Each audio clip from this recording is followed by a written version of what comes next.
Dear students, in the previous videos we have discussed about reactions of haloalkanes, and here again we are continuing that.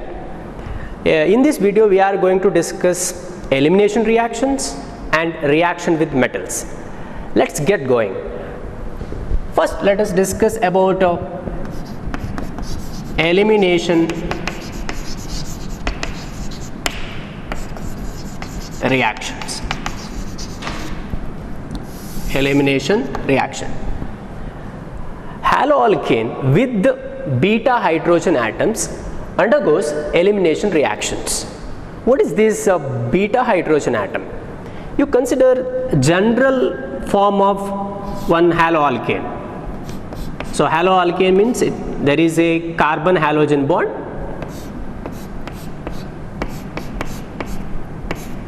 Consider one general form like this. Look here. Halogen atom attached to this carbon atom. The carbon in which halogen atom is there, we designate it as alpha. It is alpha carbon atom. The carbon atom which is attached to alpha carbon atom, then it is beta. If one more carbon atom is there which is attached to beta carbon atom, then it becomes gamma. And then next one is delta. It goes like that. Now this is alpha carbon atom and this is beta carbon atom. To that one hydrogen atom is attached, and that hydrogen atom we call it as beta hydrogen. Beta hydrogen atom. So this haloalkane contains one beta hydrogen atom. Now such haloalkane, if it is attacked by base, and base I am representing with B here, okay, with negative charge, it attack on this hydrogen and take that hydrogen as a H plus ion. What happens is this carbon hydrogen bond breaks heterolytically. Both the electron of this bond goes to carbon. Actually it shifts here. Here carbon-carbon double bond formation takes place, and during that time this carbon halogen bond breaks again heterolytically. Both electron of this bond goes to halogen and it goes as a X minus halide ion. Due to this you are getting product. I am taking only this part. So carbon-carbon double bond and BH and X minus. Look at this. What the product we got here? It is alkene. So during elimination reaction, haloalkane with the beta hydrogen atom reacts with the base, give product alkene. Let us take example for that. CH3 CH2Br, ethyl bromide I am taking. When it is treated with alcoholic KOH, potassium hydroxide, alcoholic KOH. Now let us write this in expanded form, then it is better. H, here H and here Br. Look at this. Bromine is attached to this carbon, therefore this is alpha. This is alpha carbon atom. And this carbon will be beta. This is beta carbon atom. And to that this hydrogen atom is attached, therefore this will be beta hydrogen atom. So KOH attack on this proton, hydrogen removes, and this bond pair of electron shifted here and carbon-carbon double bond formation takes place, and that time carbon-bromine bond breaks heterolytically and this bond pair of electron goes to bromine. Therefore right here product will be C H H double bond H H plus you can say it as we will take only product, that is ethene. You get ethene as a product. So see, in this reaction, what is happening? From the alpha carbon atom, halogen atom is removed. From the beta carbon atom, hydrogen is removed.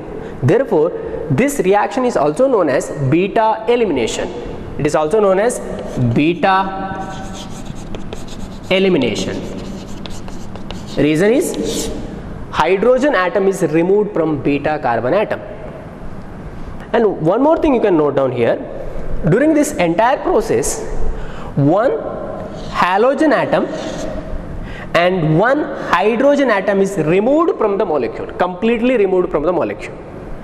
Therefore, this reaction is, we can call it as dehydrohalogenation. One more name is dehydrohalogenation. D means you are removing hydrogen as well as halogen. Therefore, name is dehydrohalogenation. Let us take one more example.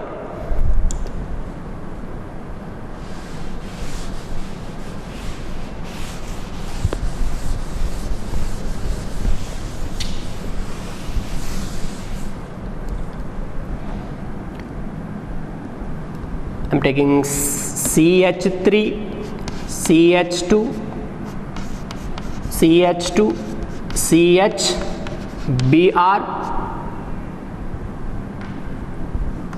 CH3. The name is 2-bromo-pentane. Here bromine, halogen atom, which is bromine attached to this carbon. Then what is this carbon? It is alpha. And to that carbon atom, 2 carbon atoms are attached. Therefore, here 2 beta carbon atoms are there. We call it this as beta and this as beta dash. Why I am representing with beta dash is, these 2 carbon atoms are not similar. Here CH3 group, here CH3, CH2, CH2 group. So 2 beta carbon atoms are different. Therefore, the hydrogen atoms, here this molecule contains 2 types of beta hydrogen atoms. If such haloalkane undergoes elimination reaction, what will be the product? Let us check that. We are treating with potassium hydroxide in alcoholic medium.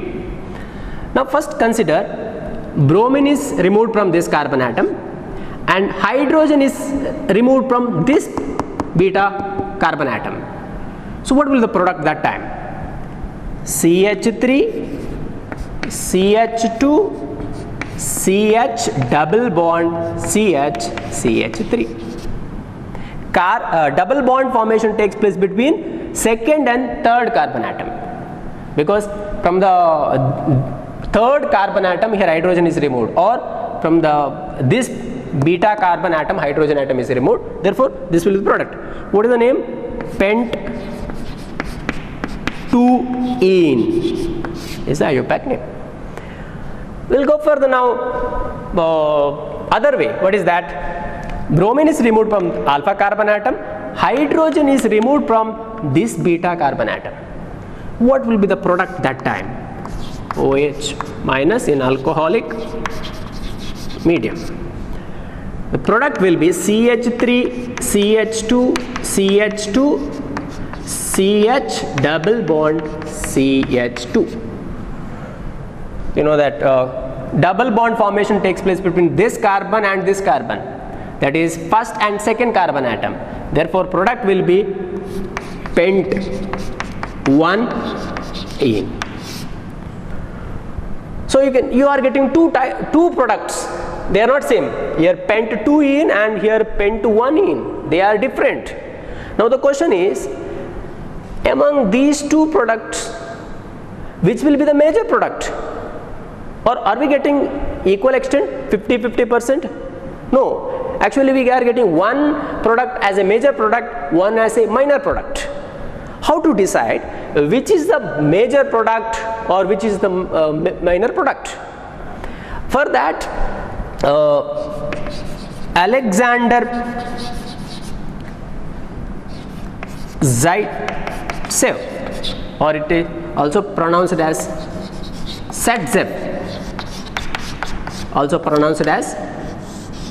Zaitsev, he formulated one rule.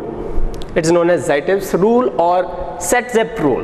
What that Zaitsev's rule or Zaitsev rule says: during dehydrohalogenation or during elimination reaction of haloalkane, which contains two different types of beta hydrogen atoms, the preferred product is the alkane, which contain greater number of alkyl groups attached to carbon having double bond.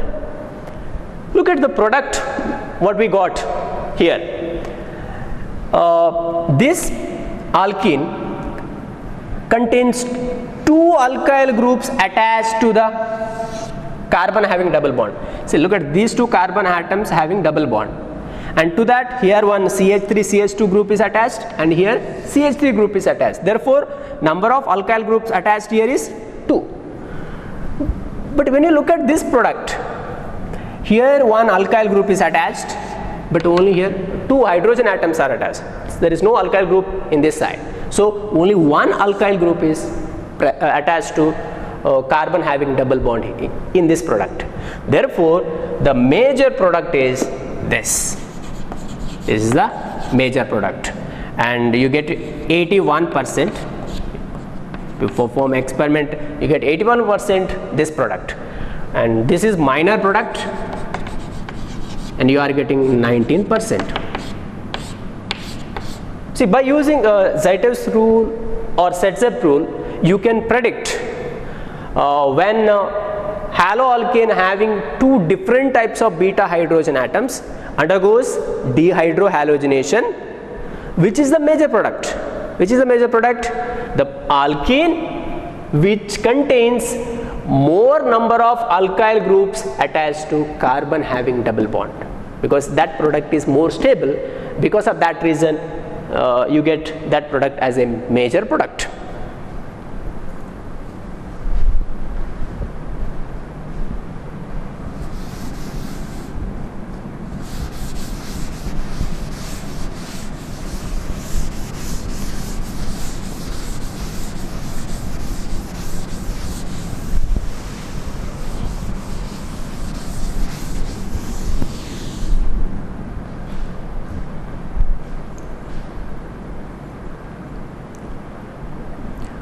Students, now let us discuss about reaction with metals. Reaction with metals. Reaction with metals. Haloalkane, okay, like alkyl chloride, alkyl bromide, or alkyl iodide, we treat it with certain metals, you get one type of compound. They are known as organometallic compounds. Organometallic compounds. What are these organometallic compounds? Organometallic compounds are the compounds which contains carbon metal direct bond in it. The compounds which contains carbon metal direct bond, they are known as organometallic compounds. In the year 1900, Victor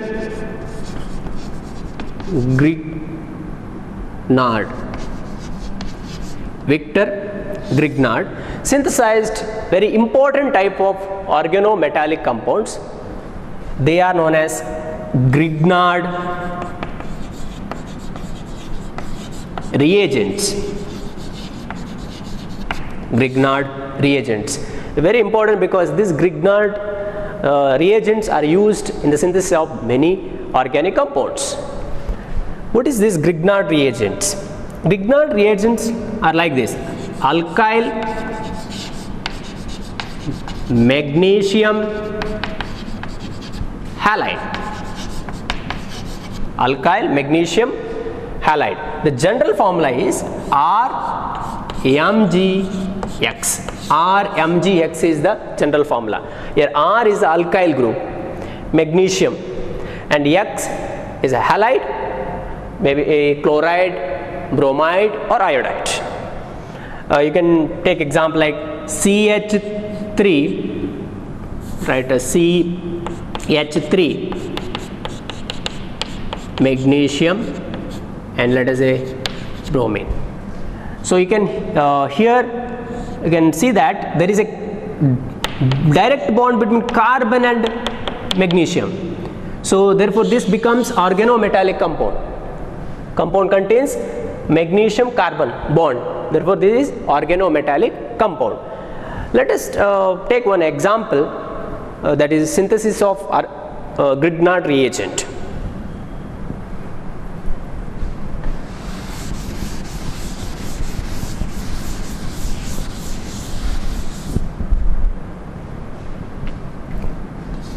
CH3CH2Br. This is ethyl bromide. Ethyl bromide. When it's treated with the magnesium in the presence of dry ether, you get CH3CH2Mg So you can name it as, this is ethyl magnesium bromide, or in general alkyl magnesium halide. That is nothing but Grignard reagent. Grignard reagent. Now this Grignard reagent RMgX, let us take, in that the carbon magnesium bond, if you take methyl magnesium bromide, this carbon magnesium bond, it's covalent but highly polar in nature, and magnesium, you know that it is electropositive, therefore it has tendency to give electrons. Therefore this carbon pull the electron pair towards it. This electron pair, it's pulled towards carbon, therefore this slightly negative and this gets positive charge. Here you can write negative and this is positive. The bond between magnesium and halogen atom, it's purely ionic, so this gets negative charge. So this is the nature of Grignard reagent RMgX.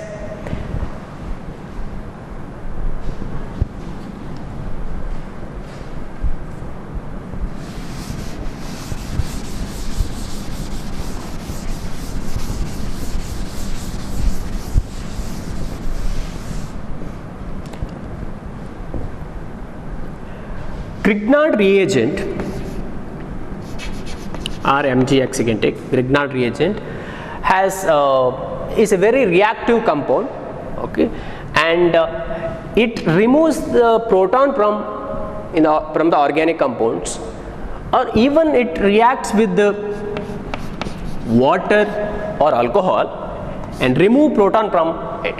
Like when you treat Grignard reagent with water, it removes proton from the water and you get RHMgOH-X.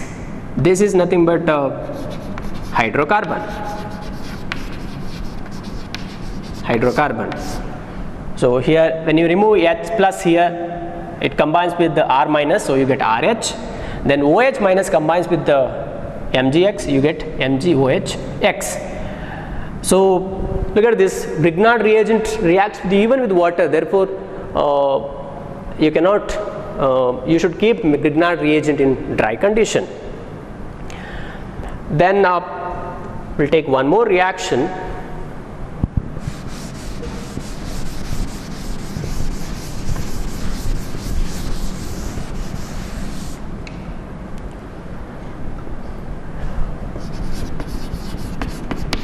Woods reaction. Woods reaction. See, in the case of Woods reaction, alkyl halide, I write it as Rx, treated with sodium. I'll write one more alkyl halide, same thing, Rx, but I've written ulta, XR. So this is also alkyl halide. Treated with sodium in the presence of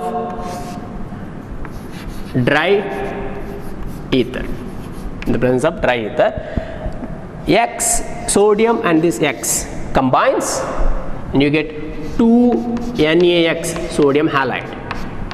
And that time R and R combine, so you get is nothing but hydrocarbon.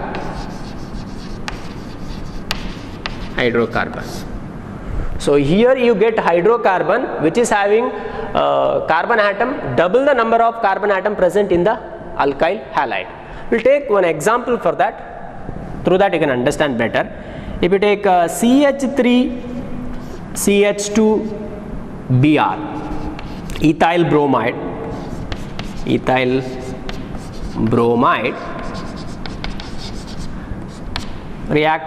treated with the sodium,